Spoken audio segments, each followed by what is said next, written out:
everyone, this is Amy. Welcome to my channel. Today I'm going to show you how I do a simple kind of a sunflowery looking flower, but it's not really a sunflower, just kind of along that line. Anyways, I'm going to be using two Amagic flat brushes, a 14 and a 10. I'm going to be using my Winstonia fine liner and a number 8 Deerfoot stippler. Paints I use are all FolkArt paints, mixture of enamels and multi-surface. Pure orange, lipstick red, fresh foliage, burnt umber, and then my last one is yellow ochre. Alright, so let's go ahead and begin. I am going to start off by using the Deerfoot stippler. I'm going to tap into some of my yellow ochre on the front of the brush, tap in the back end of the brush with the burnt umber, and then I just do a sample tap on my palette. And I'm just going to do probably 3 of these flowers. And this is just to give you an idea of how to do this. I'm not going to focus too much on the centers right now because I will be tapping over them once I get done painting, which is what I typically do with this type of a flower, you know, whether it's an actual sunflower or just something that's very similar. Alright, and then I'll come over here. Hopefully you can see all this. And just kind of space them out. Again, I'm just doing 3, and they're all going to be the same as far as none of them are going to be partials or partially open. They're all going to be the same. Alright, and I apologize, my air conditioning just kicked on. Alright, so the next thing I'm going to do is take the number 14 flat brush. I'm going to dip one side into the pure orange, one side into the lipstick red, and I'm just going to do an initial blending stroke. As I go, if I need more paint, I'll go ahead and add it. One thing I need to tell you is if you're doing this and you don't get good coverage, very opaque coverage, make sure you go over it again, because you do want to have it, a very good coat of paint. That'll add more durability. Okay, so I'm just going to push down and turn my brush. Push down and turn it. And as you can see, it is definitely not covering as well. It did really good on the paper, but for whatever reason, it's not doing the same on the glass, which is typical. So I say all the surfaces are different you paint on. Now when you're painting this flower, you could just leave it partially petaled. That's up to you, but I like to go all the way around it, and there's a little lip right there, that's why it's doing that, just so you know.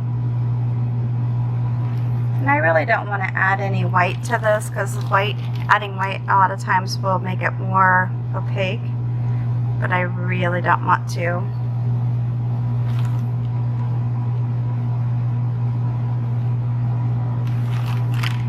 Some of these colors have more pigment to them, which you would think red would, but it doesn't. Red can actually be a very hard color to paint with. That's probably why I don't paint with it a whole lot, even though I like it. I really like red. And I'm just going to go off the side of the bottle just a little bit.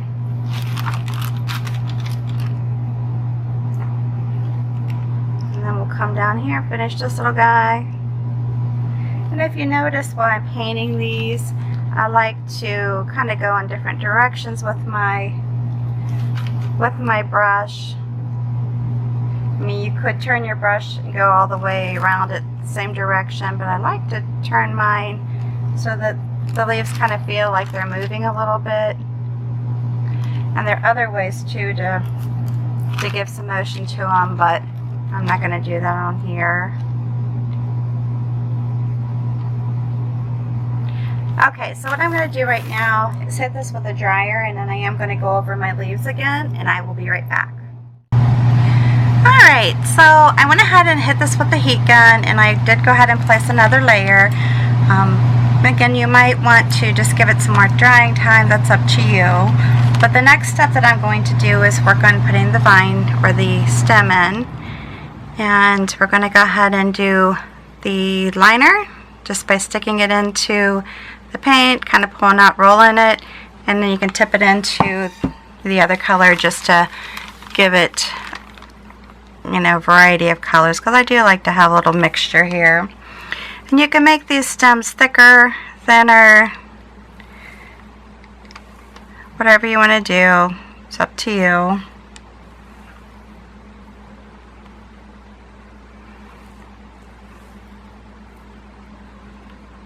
And you don't have to just stick with one color. I don't know how, I just picked up some red here, so that's okay. Just go over it until you get it how you want it to look. Make these thicker. Just leave them like that. Alright, so the next thing I'm going to do is take my number 10 flat brush, stick one side into the fresh foliage, one side into the thicket, and I'm just doing blending strokes. If I want, I can add in some of the yellow ochre. I don't have any whites on my palette today, so we'll just have to stick with, you know, their colors, but it's fine. It's all good. Alright, so what I'm going to do here is now you can actually do like a little V if you want, but I'm going to do another wiggle, but I'm going to do more of a in and out type, where it's not just one row of wiggles, if that makes sense. I'm going to do it like this, and then come back out, and then come down. And then I'm going to put a little stem down the center. The next one I'm going to do, I'm still going to kind of point it down, but it's going to be more of just the regular one that I normally do, that's not in and out. It's like this. And I'm doing it over the top of something that's not really dry yet, so I could pick up some of the other color underneath, which is fine. If you don't like that, then don't do it. I guess that's pretty simple. Sorry about that. Alright, so here we go again. I'm going to do my downward V, and then just pressing, and then just kind of wiggling in and out, just to give it some rough edges.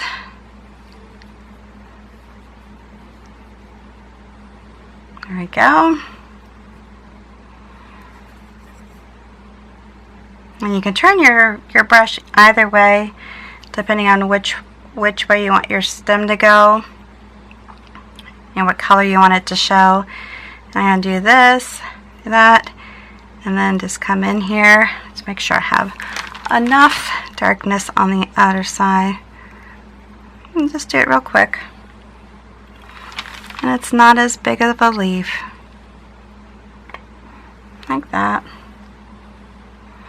And you can also use your liner brush if you want to just wait. You can do that. Use that to put the little veins in, or stems, or whatever you want to reference them as. Alright, so then let's come over here. I'm going to turn my bottle around a little bit, and then do some more here. And just push it down, wiggle it, push it back out, and then bring it down. And they don't all have to be the same. Actually, I like when they look different. To me, it gives it a little more, more interest. And then I can come back over here with my smaller one. And you don't have to have the same amount. I tend to do that for some reason, but you have the twos together. But you can have like one by itself. And I'm going to kind of tap over this a little bit because I want it to cover up the red. I'm not really happy with the red so much. And I think I'm just going to make it like it's going that direction. And let's see what else we can do here. I don't really want to float. Let's see here. I think I might put maybe a smaller one down here. Sorry, I'm just kind of looking at it. It's a little bit different than my paper, because if you don't already know, I do my designs on paper prior to doing them on the glass. And because I don't have as much room on this bottle as I do on my paper, sometimes I have to make adjustments for my design because of that. I'm just going to, actually I think I'm going to turn it to where the lighter green shows. Alright, so that's fine. So then the next thing I'm going to do is wipe the same brush, wipe it off a little bit, come back in here with some of the, just the fresh foliage. And then I'm just going to come in here and just add some fresh foliage leaves. Just be very simple.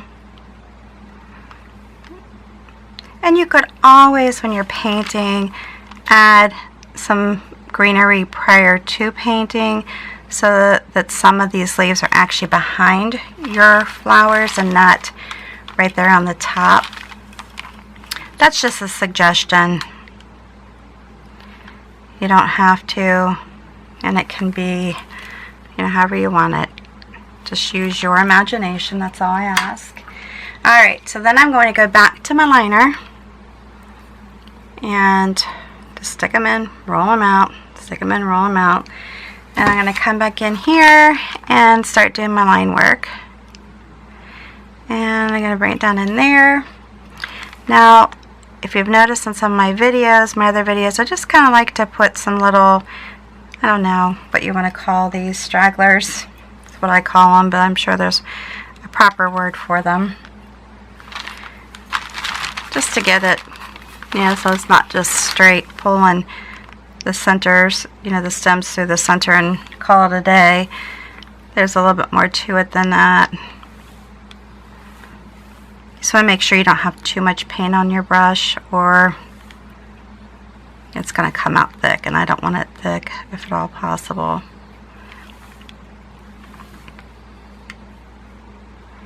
And just make sure you're doing it lightly then, if not. And we'll go, sorry if I'm floating off the screen at all, and then we'll go like that. Then I'm going to do, because I have one down here, I'm going to bring it down that way. And then just kind of, like I said, bring a little stem, one down in here.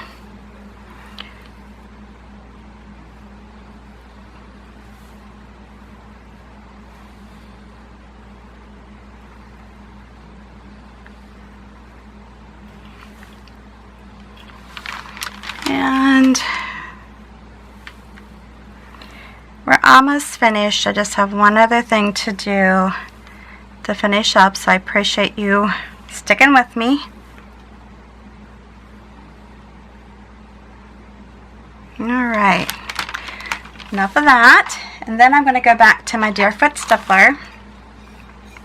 Put the front part of the brush into the yellow ochre, backside into the burnt umber, and this is where I like to just go back over. Now I might pull in some of the paint underneath once again. If I do, then I can just fix it or leave it. Alright, so we're going to do this again. Come back over here, pull it through. If I want a little bit more brown on the back end of that, there, like that. And then come on this one, do the same thing.